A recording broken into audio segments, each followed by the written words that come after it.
Shalom.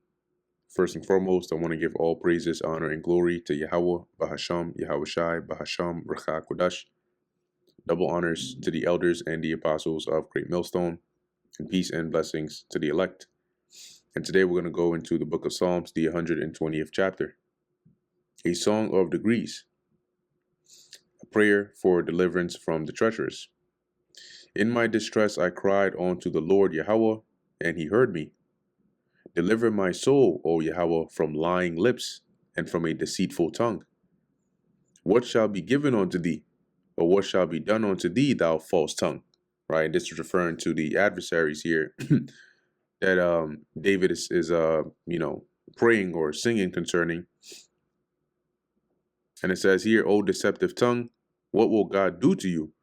How will he increase your punishment? Sharp arrows of the mighty with coals of juniper.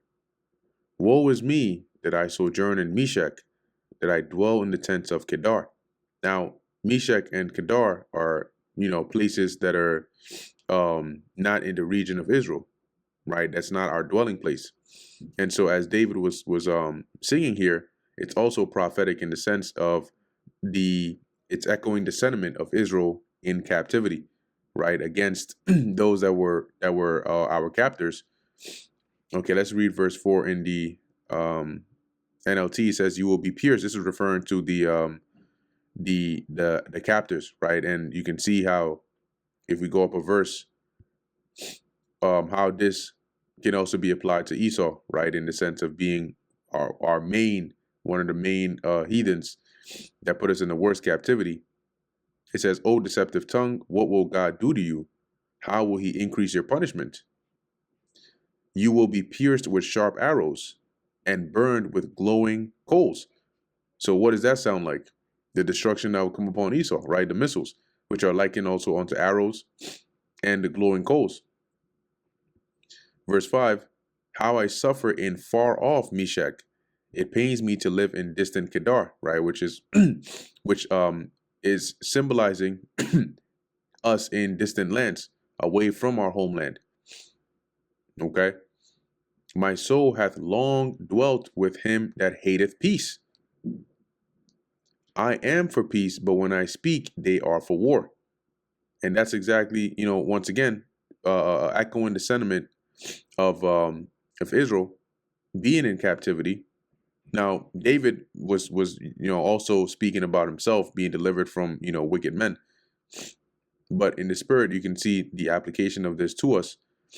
And NLT says, "I am tired of living among people who hate peace." What does it say in concerning Esau? Is it Psalms 50?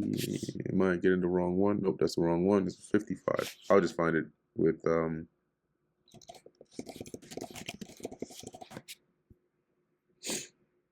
Psalms 55 and 21. "The words of his mouth were smoother than butter, but war was in his heart.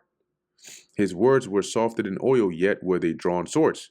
See, so as David said, I'm tired of living among people who hate peace. I search for peace, but when I speak of peace, they want what? War. I don't want peace. Right? I want war. Or they want war. Okay? So here, that's why it says a prayer from deliverance from the treacherous.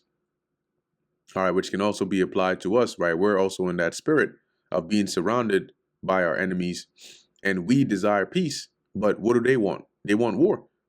Everything they do, is destructive. But you know what? It won't be long before the Lord delivers us, just as he delivered David, in the times of his distress. And that's the end of the book of Psalms, the 120th chapter. Lord willing, that was edifying to the elect. In closing, I want to give all praises, honor, and glory to Yahweh, Bahasham, Yahweh Shai, Bahasham, Racha Kodash. And until next time, Shalom.